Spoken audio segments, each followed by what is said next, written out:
Hey y'all, welcome to New Florida, New Jersey, whatever. It's cold down here, way cold. I'm about to start a fire here.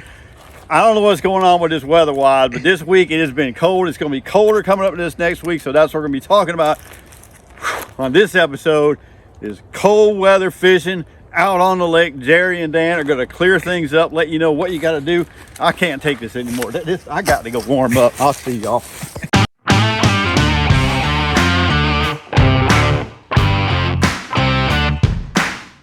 Hey, it's Barry. And Dave. And Jerry. And Dan. All right. Doing another new places, same faces, but here we are out here on Dan's property today. Really nice out here in the woods, away from the water a little bit. Give you guys that are doing the hunting thing, you know, a little appreciation for the outdoors and love our background here. So, hey, awesome. We're going to talk about cold weather because it's obviously going to be cold this weekend. In Florida. So Florida standards. Yeah, Florida by Alaska standards, man. Golly, 20-something below, or no, I guess it's just going to be 20. Oh, back it up there, back it up. 20 above, but anyway, close enough. So here's what we're going to do, folks. You know, we're going to start outlining what we're doing so you know. We're going to go ahead and just jump right into cold weather fishing recommendations from both Dan and Jerry on how to handle these lakes when it gets really cold. Then we're going to go to the map. We've got the big map now, so we're going to go to it so they can give you a little rundown on this week and last week, or this week and next week, give you some suggestions on what to do coming into this cold week. And before we get kicked off on that, we're going to talk about Davis House Inn. If you're looking for that place to stay, coming on down, you want a great place. It's right on the Indian River. Restaurants all within walking distance. Jerry's gonna go. He's trying to get out of here, so he can go to the Crab Stop, which is right down the street from the Davis right house. now. Right now. I'm tonight. That's it. So check out the information on the Davis House below. Mention Hooked on Headwaters. You're going to get a discount. So absolutely. We also want to mention our other sponsor, which is the Blue Cypress Lakeside Cabins. This is more of a rustic setting. There are cabins that are set along the banks of the Blue Cypress Lake. Really, really beautiful lake. Great place to fish. Very scenic. Again, one of the more picturesque lakes in this area. Yeah, for sure. And if you're looking for a shirt like the one that Dan's got on today, shirts. Blue in here. Yep. Go ahead and jump on over to hookedonheadwaters.com. You'll find our apparel link there. Check them out, get an order in, we'll get them out right to you. So the white ones are on sale until the end of the month, so you put them on sale without my consultation. White so get them on sale before the end of the month, guys and gals. We're losing money, folks, so go ahead and grab them. And some sizes are limited, but we've got them pretty much from small to 3X. Here we go. Alrighty. Cool. All right, I'm up to the camera. Jumping into it. So, Dan, what you got? Cold weather. Cold. And you're the artificial guy, so let's talk a little bit artificial in freezing cold weather. What's your number one suggested or recommended go-to? I got mine that I would say, but let's see what you got to say, because I'm all right. I know, we'll see if you're... Well, I've had an experience of similar weather like we're going to get tomorrow on Lake Okeechobee, and we had 17 pounds in the tournament, and it was 28 degrees when we left the ramp, and we thought we were in the money. We weren't even close. The guys that won it was 28 pounds. So just because we say this will probably work, sometimes that doesn't happen that way, and you just crush them anyway. But typically with cold water, what I do is I like to slow down. I really like to slow down, fish slow. If it's not going to blow like it's going to blow like a hurricane tomorrow, the Cincos. I'll downsize too. I'll downsize the size of my worm. You can go shorter, or like I'll throw a trick worm sometimes. What about a wacky worm? That works? Wacky worm works well. Sure. And then, when it's really cold, you can catch them punching too, especially if it's really cold in the morning, and you get some areas with some water hyacinth where the fish can get kind of sheltered, where the sun's shining on that mat, that first bit of water at the surface. It warms up a little more quickly because of the vegetation. A lot of times the fish will be right up underneath the mat, so you can punch. And then on the other end of the spectrum, you can really speed up. Like we've talked in previous videos, you guys can check some of them out. Rattle traps. Yes. Just burning a rattle trap. Think reaction strike. I caught some today. The water temp's like around 60. Caught them on a square bill. Okay. Other things you can think of doing, jerkbaits, suspending jerkbaits can work well, and dead slow. Well, you're talking speeding it up though. Yeah, I'm sorry. I went from one back to the and back. Yeah. No, that's okay. The question is, do you think these fish are coming from where they're sitting, racing out to chase that bait, or do you just feel like you're going to have to burn it by them, but you're going to have to be within? I think you're probably going to be kind of close to them. Be pretty close. I don't think they're going to do a lot of chasing. I really don't. No. Not when we're going to get some weather. So the weather we have coming, it's supposed to be, tomorrow night? It's supposed to be 29. 30, tomorrow night. I believe that, excuse me, I believe that tomorrow is going to be in the low 30s. In the morning, yep. Saturday night is going to be 28 degrees. Yep. So Sunday morning when you wake up, you're looking at 28-degree weather. Yeah. So. After a night in the low 30s. And it's going to have a substantial, it's going to do something to these fish for sure. Yeah, we're supposed to be at, the weatherman is consistently inconsistent. Yeah. Sorry, brain stopped working. So to kind of give you guys an idea of what we got coming. So tonight temperature going to drop, like Jerry said. We're going to be in the 30s, but tomorrow morning. Then it's not supposed to get out of the 50s, and it's supposed to blow. It said 15 to 25, so you kind of just add that together and double it. That's probably what your wind's going to be. So it's going to blow tomorrow. I got a trip tomorrow, so hopefully I'll come back alive. I got some guys from up north. They're looking forward to it because they're getting out of 9-degree temperatures. They're going to be cold. They'll be in t-shirt and shorts. Yeah, they'll be icicle weather too. Ice drinks. Yeah. A cold Pepsi there, Dan. Yeah. So slow down or really speed up. Okay. Depending, that's what I try to do. Shiners, we'll see. Jerry has a better. I'm sure he has an outlook on the shiners. I think that the shiners, you might hammer them on shiners. But we'll have to see. Yeah. What do you think, Jerry? I think it's going to be tough. I really do. Our Florida bass do not like cold weather. Nope. It's going to have a significant impact on what these fish do for the next 4 or 5 days. I mean, you're talking about weather that's cold enough to kill snook. I mean, it won't kill bass. Obviously, you have bass up north that they catch through ice, but our Florida strand bass do not like this cold weather. It's been cold all week long until the last couple of days. For the last 8 or 10 days, it's been cold.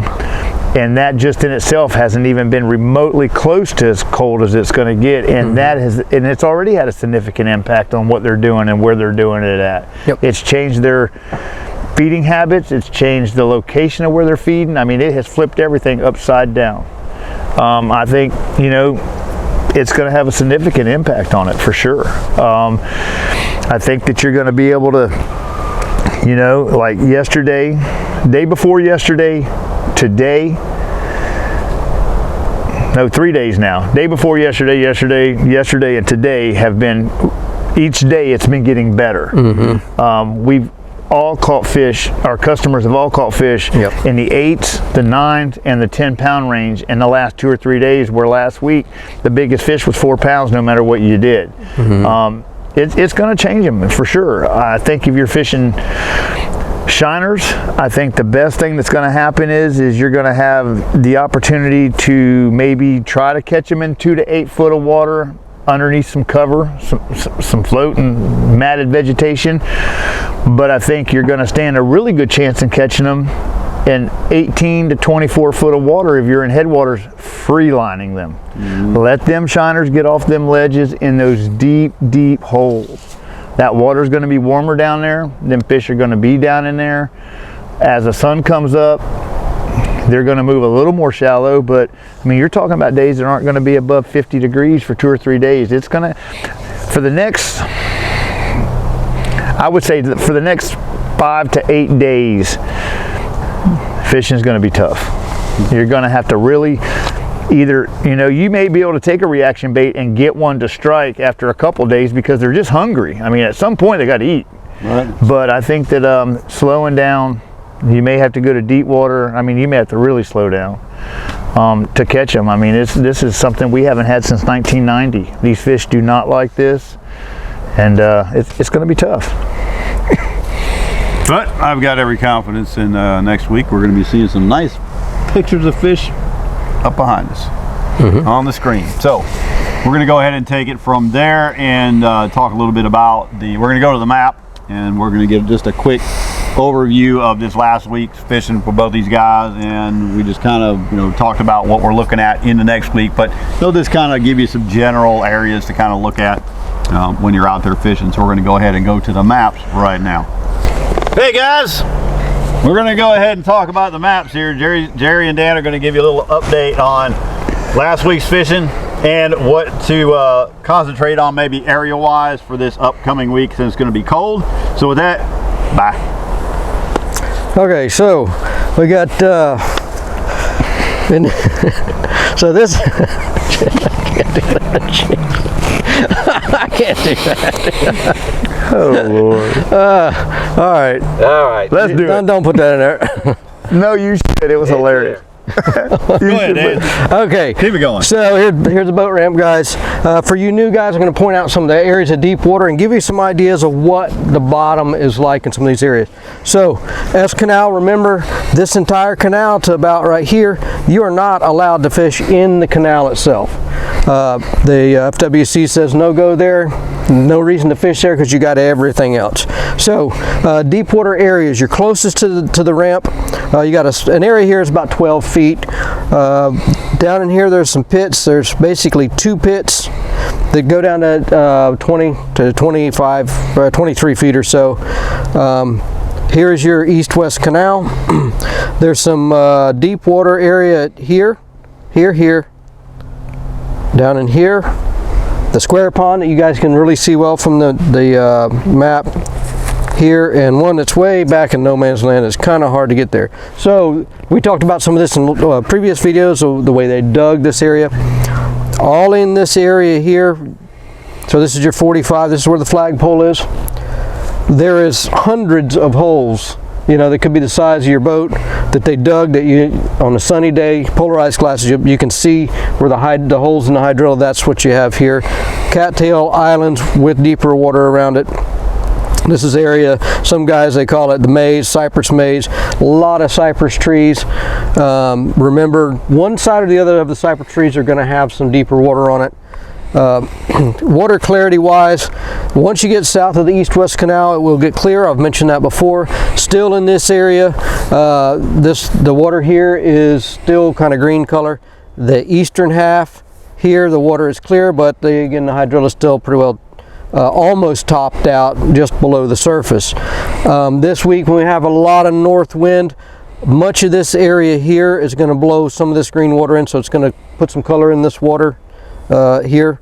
And we're talking this area here, this is hundreds and hundreds of acres, so it's a big area. Once we get south of the Narrow, one place to figure out how to get south for you guys that haven't been here, to get all the way down to Egan, you'll see a water control structure here, and it's on the other side of the levee, but that gives you a visual cue as to where you need to get down. There's a canal that runs this whole edge. The water south of this area, I've never seen it anything but clear. Very, very clear water. There's some brush in this area here that can have fish in it sometimes. Usually these furthest blocks are difficult at best to get into. Correct. Very shallow. I've only been back in there once. It was probably March or April last year when all the hydrilla was gone, and it took a lot of work to get there. So guys with the motors, that might be you. So Jerry, what you got, bud?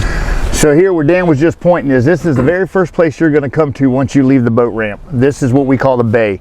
It's very overlooked. A lot of people pass right by it. It's extremely deep right in the middle, 10, 12, 14 foot. There's a big hydrilla island right smack in the middle of it where it is matted to the surface, and that's a big ledge right there, and there's fish all around there. You can also come all the way down here and follow this in. There's an old pump station that sits right in here. Instead of going down the east-west canal, you can actually come all the way down, or you can come into the east-west and then go due south at the flag and come down in here, and there's a pump station in here. This is what we call the wall. This is also, all this corner right here is also very, very deep. Then again, you can come back down the south, or the south canal, the S canal, and come into here, take the 45, and come all the way down Here you'll be up along the Farm 13 Stick Marsh dike that separates it from Headwaters. Come down here to Square Pond, cut diagonally across Square Pond, take a small canal, come around this point of this right in here, and this is 32 foot deep in here. You can free line shiners in here. This is a big ledge right in here. We caught fish in there last week, 8-9 pounds. So all these areas that have deeper structure in them that you can fish right now while it's going to be cold outside. Yeah. Two safety notes, so 2 areas that Jerry pointed out. This area here around this pit, there's a lot of rock in this area and some really shallow water. Guys, be real careful. You can damage some stuff there. I've been a prop there myself, so be careful here. And also, when you come down here to the square pond, the square pit rather, on this southeast corner, A lot of stick ups. yeah, well, you'll see the wood here and here, but when you're exiting this side to go, there's a canal here, you'll be able to see it. You're going to need to bear a little to the west. Watch out for other boats. Right on this corner, it's very shallow. It's, you know, a foot. You're going to hit bottom there if you're too far to the east. So. If you are back in here fishing and you come back across Square Pond and you're booking it and you think you know what's going on and you've never been back in there before, you have to be careful and take it all the way back across, because once you get right in here, it'll look like that's where you leave and exit Square Pond, and it's not. There is a lot of sticks sticking up right there, and you will run right through there with your boat, and there's no telling what kind of damage that you'll do to it. Like I said though in here, where Dan's talking about these rocks right in here, you can either go down the east-west canal to the flagpole, and there's just a little bitty ditch there that's really even hardly noticeable, but you can take that thing, just take your time through there, and you can go and you'll see the dike, and then just come around this dike, and then you can get to this. Because if you come all the way down to 45, in order to get to it, you're going to have to backtrack all the way back to it. But this whole corner right here is only about 3 or 4 foot deep. But if you come off of that bank, maybe about 60, 80 yards, it's 17 foot deep. I was in there today catching fish. So I would recommend, if you start from the ramp and then come over here, you want to come down, but then you need to do a circle. And then once you've done that, keep coming this way, and then it's like a zigzag. And then you come down, back up to the ramp, and once you come back down this way and over, that spot right there. We need to cut right here. Should be good. We need 4-wheel drive for that. Okay. Full drive and seriousness. So just because we're mentioning deep water does not mean that's the only place we're catching fish. I've been catching fish in shallower water too. All of these areas here, like I call this the potholes. It's like the outside of a golf ball. There's so many holes all in here. Yeah, and all these cattail islands over here west of the 45, there's deep water around that stuff. You know, someplace 6, 8, 10 feet. So we're not saying, yeah, go fish all the deep water. It's not necessary. Just turn your bottom machine on. Watch what you're doing as you're running. You're going to see that the bottom it's up and down. Most places you can run. Most places, but really anywhere like this, there's an old canal here. You can see here and here. Cutting through, you can't. There's only a few places you can cut through. Just because it's open does not mean it's deep enough. So slow down. Check it before you run it. Folks, if I can give you one piece of advice about this place. Today, for example, I was out today and the flagpole was right here. I was back in this area right here. I could actually see the flagpole from where I was fishing, and I had never been back in that area before, and we caught a fish in there today, 8 pounds 11 ounces. If I can give you one piece of advice about this place, do not get complacent and just go to the same spots over and over. There are, from corner to corner, from top to bottom of this place, to catch giant fish. If you have any kind of depth finder at all on your boat, just look around for these places that go from 2 foot to 8 foot, from 4 foot to 12 foot, from 2 foot to 16 foot, and just look for these areas. I mean, just explore this lake, man. Explore it. There's 10,000 acres here. Don't get complacent and go to the same place over and over and over. Just go all over this entire place, man, and look and find you 15, 20, 25 different areas to fish. Right on. That's why we had that as our challenge last week, was what we mentioned. Get out there, find a new place, hunt, man, explore. Just like you should, and paid off. Yep. Yep. That was a good Absolutely. move. Good Yeah. to listen to me. Yeah, we've caught good fish all week long. We've caught good. Well, actually, we were slow at the beginning of the week, Yeah. but we have fished all week and we've caught fish all week. But the last three days, I mean, it's, you just that got to lake hunt, has man. so many cool places. And all of a sudden, you're like, wow. You know, somebody was talking about finding. I forgot which one you got, but anyway, find a special spot inside of an area that you would never expect it to be. That's exactly right. You know, and it's like, wow, this is just cool. So, For example, today I had two guys on the boat. I had Tom and Tony. We actually went in behind the east-west canal and found another little ditch that was only about 8 foot, 10 foot wide, but it was 8 foot deep and had a big drop off on it. And the very first shiner that we put in the water this morning, within a minute and a half, an 8 pounds, 11 ounce, first cast. yep. That's the big plus to getting out there and exploring it. Plus, it's just fun to go find new places. It's like being a kid, man. You're just out there looking for new places. Don't just limit yourself, man. I mean, the place is there for you. Just look it over. Take advantage of all the cool places to fish, for sure.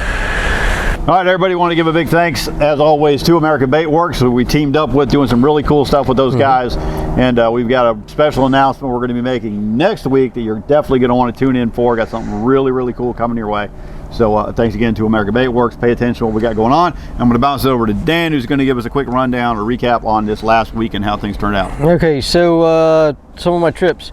I had Phil and Amy from Massachusetts. We had a great time. I had a quick trip out in the morning, and it was cold, and didn't catch a lot of fish. We caught several. We did a combination of artificial and live bait. I don't remember the number of fish we caught. It wasn't a lot. Phil did have one on a topwater plug, about a 5-pounder jump off. We had a really good time. Super nice people. That's what I love about this work. I get to meet a lot of really cool people. So hello, Phil and Amy. It was a really enjoyable day, and I fished with Carlo and Brian the last couple days, and we smashed them on shiners. I mean, we caught them good. So our biggest fish for the 2 days was at 813. Got that one yesterday, and then we had 3 other fish over 6 pounds, and a lot of fish over in the 3 to 5 pound range. Noticing a lot of fish, Jerry Pry, we talked about it earlier today. A lot of these fish, big females, get really filling up with the roe. So I had some really cool stuff, and you'll see in the picture someone's got some big bellies on them. So good, very good week, a lot of fun. Those guys that come over from Sarasota, they were a blast. So the fish are just going to kind of keep getting bigger and bigger each week. So and if you're looking for a trip, you better start booking up. The fish are going to get bigger, and then they're going on weight loss diet. So then they're going to feed up again. So I think they had the feed bag on the last couple of days with his front coming through. Yes, absolutely. So, what you got there? So I'm going to try to get this out. I had a lot of trips, had a lot of stuff going on with fishing this week. I started Friday with Ricky and Romy, 2 guys from Georgia. We were in Headwaters. We did okay. Well, I mean, it was cold. It was cold. Cold weather was still here. It hadn't started warming up yet. And we caught some fish in the 6-pound range, shiners, obviously. And then Saturday, I kind of had a little bit of a break, and I decided to go and check out the airboat ramps. Do a little scouting on my own, go up to Kenansville, see if I could even get there, see what was going on, grab some shiners from Felipe up at the bait shop. The boat ramps, or the airboat ramps, are open. They have not even started construction work on them, so I don't know what all that's about, but you can get to Kenansville just like you could. It's a 10-minute ride from the Stick Marsh Farm 13 exit. I went up there, caught some fish in the 7 and 8 pound range by myself.